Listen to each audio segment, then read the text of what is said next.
Good morning and welcome to our Sacred Heart College Anzac service for 2020.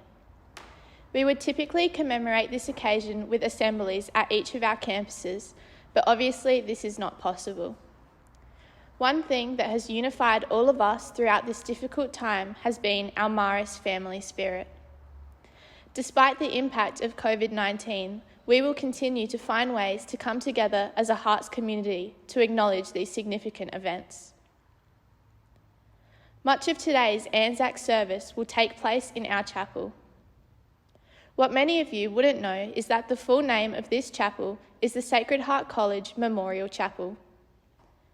The foundation stone of the Sacred Heart College Memorial Chapel was laid in September 1922.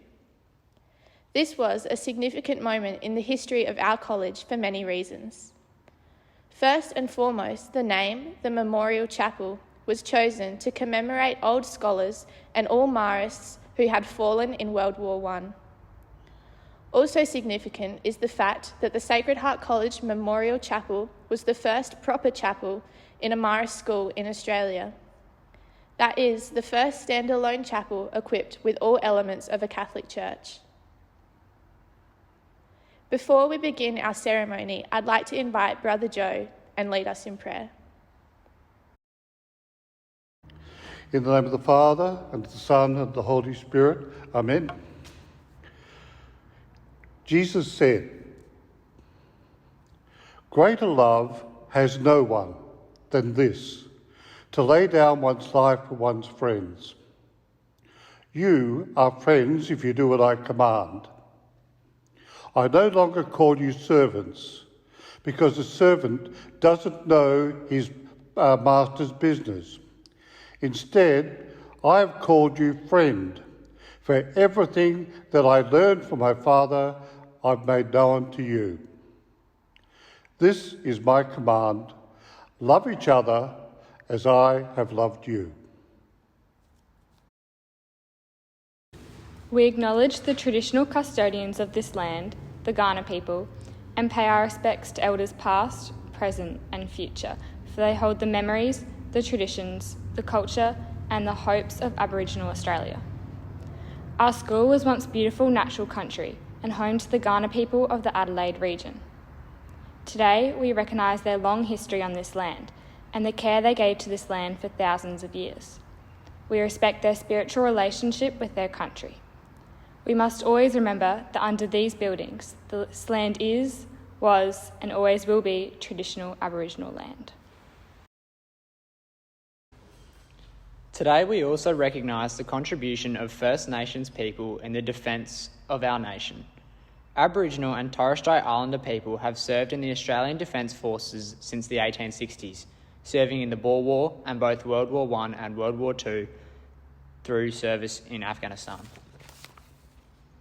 They served on the ground, in the air, at sea, even on horseback. They served and defended Australia and country, with many being treated as equals for the first time, an equality that unfortunately did not continue when they returned home. They were not classified as citizens, yet were willing to sacrifice their lives and livelihood for the defence of the nation and its non-Indigenous people. At Gallipoli, our reputation as a nation was forged and the legend of mateship and the Anzacs was born. Australians have answered the call and made us a proud nation because of our participation and support in many battles and many wars. Currently, the Australian Government has deployed approximately 3,300 ADF personnel to 12 operations overseas to protect Australia and its national interests. 400 ADF personnel are also actively protecting Australia's borders and offshore maritime interests. This Anzac service is to recognise and honour all those, including Sacred Heart students, who have made the courageous decision and the incredible sacrifice to serve the Australian Defence Force and fight to protect our rights and our freedoms in the many campaigns that have occurred since World War I. Those Sacred Heart students who answered the call will now be acknowledged during the reading of the honour roll. As a community, we are very proud of this heritage and we rightly honour and celebrate this act of citizenship, the selfless sacrifices and the ultimate sacrifice of lives lost.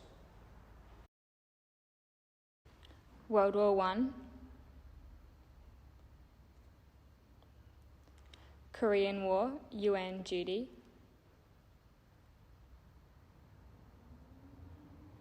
Malaysia,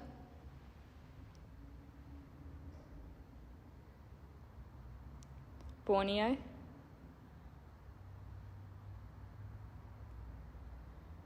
Vietnam,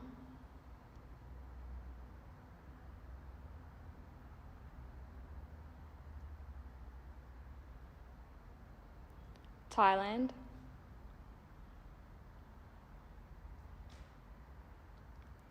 Middle East, UN duty,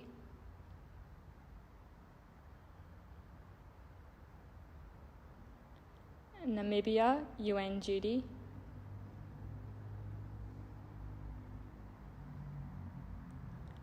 Kuwait, UN duty,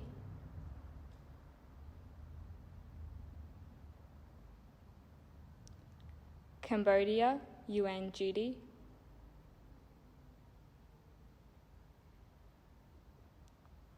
Somalia, UN duty,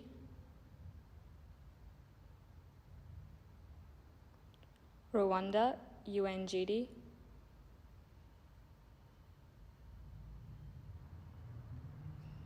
East Timor, UN duty,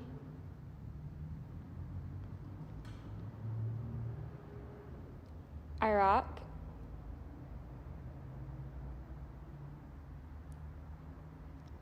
Afghanistan,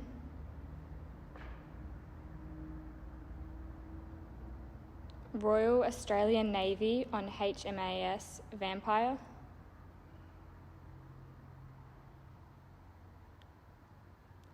and those who lost their lives in the regular forces in peacetime. Today we continued the tradition of St. Marcelin Champagne, the founder of the Marist Brothers, to remember the brothers who are working in faraway places. He kept their memory close to his heart by writing the name of each brother on a piece of paper and then placing the names in a bronze heart that was kept at the Hermitage, the home of the Marist Brothers. This was done to symbolise his care and love for them while he remained at home.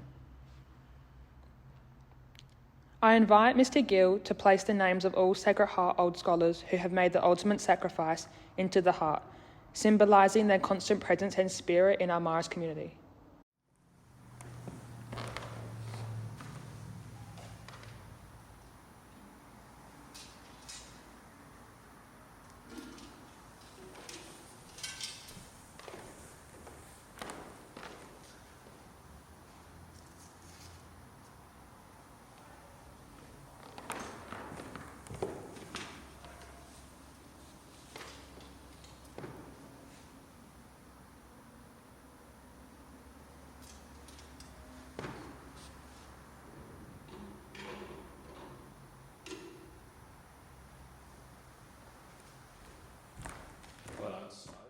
We hope and pray that as Australians we will never have to experience war in any shape or form in our lifetime.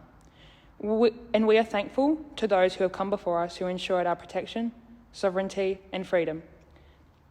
There is no doubt that we experience now in light of COVID-19 is not dissimilar to what those who remained at home during wartime experienced. I'm sure that over the last month or so, we have all felt deeply grateful for the important relationships in our lives and for our freedoms. As the ode of remembrance is recited, let us all be mindful of those who have made sacrifices for the relationships and freedoms that we all yearning for at this time.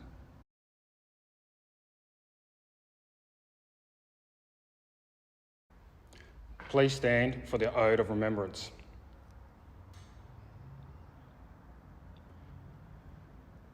They shall grow not old, as we that are left grow old.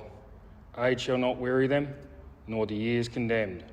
At the going down of the sun, and in the morning, we will remember them, lest we forget.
Australians, oh, let us rejoice, for we are young and free, with golden soil and wealth for toil. Our home is girt by sea. Our land abounds in nature's gifts of beauty, rich and rare. In history's page, let every stage advance Australia fair. In joyful strains, then let us sing, advance Australia fair.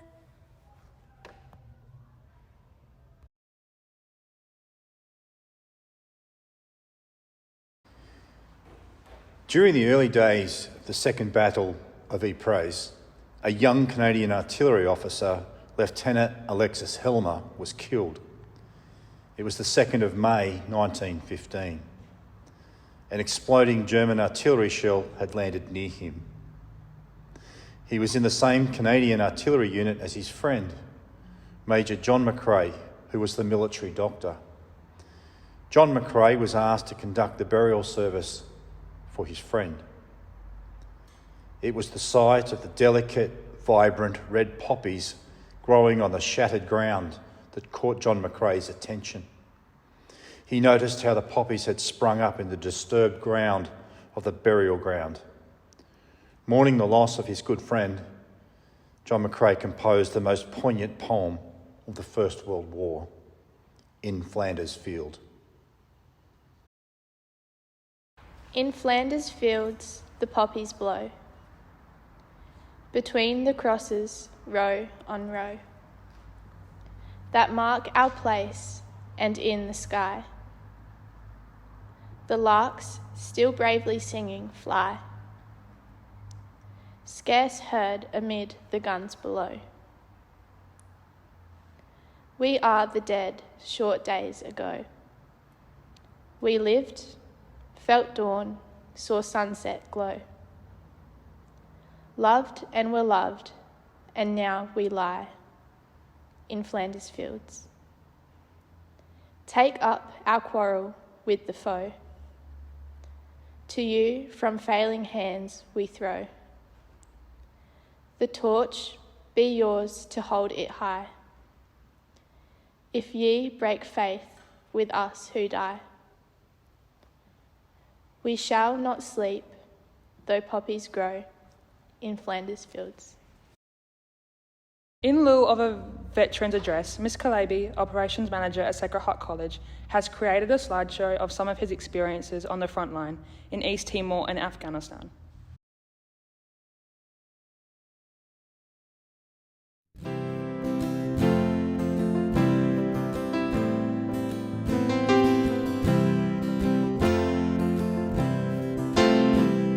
When I was a young man, I carried a pack, and I lived the free life of a rover.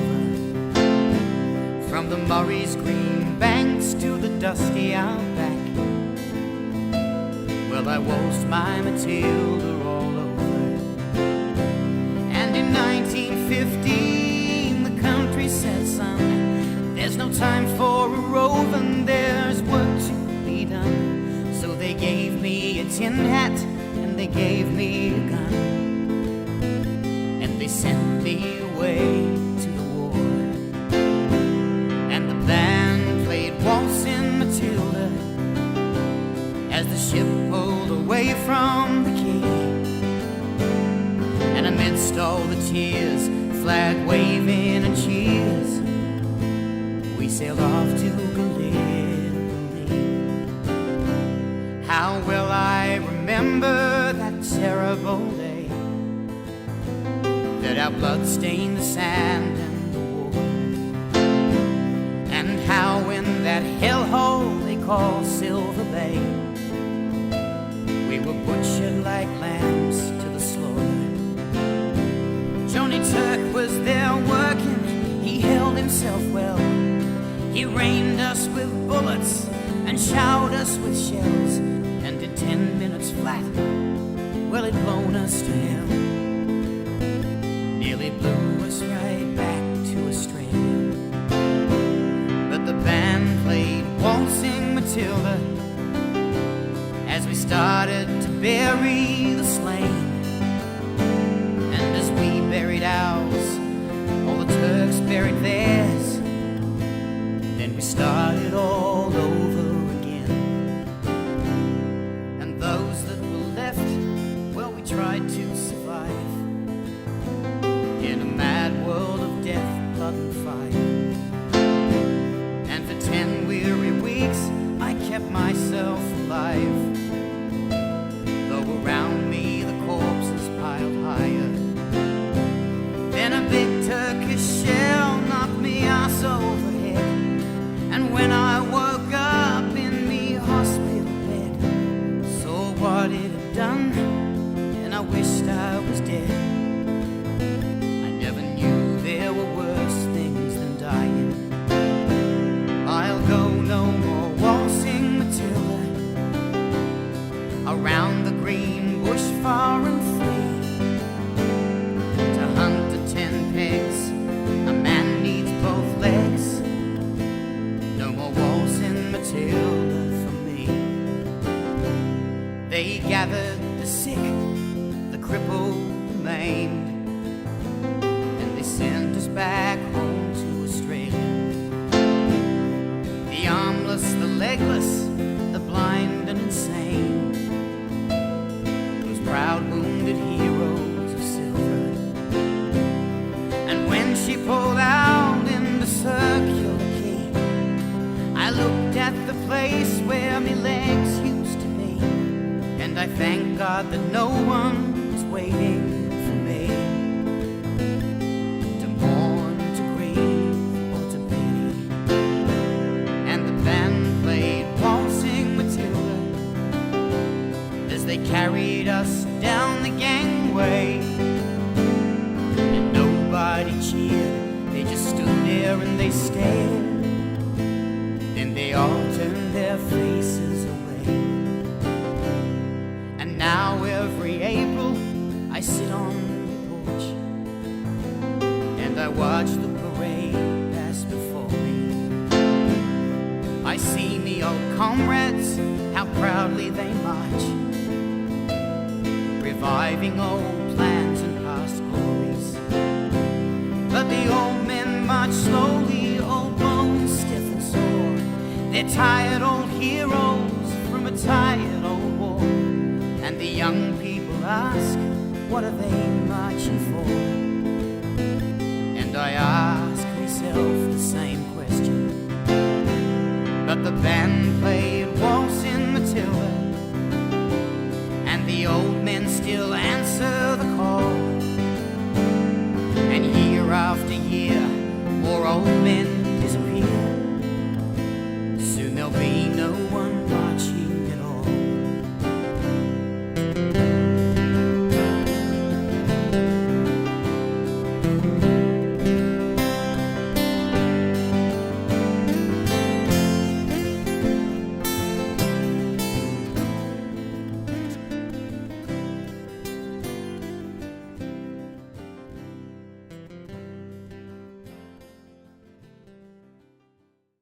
Thank you, Mr. Claby, for giving us an insight into your experience. That concludes our Anzac Day service for 2020. Thank you all for tuning in. As we continue through this week, let us carry the spirit of the Anzacs with us and show resilience, grit, and mateship in the circumstances of our time. We will remember them. Courageous hearts, sacred heart.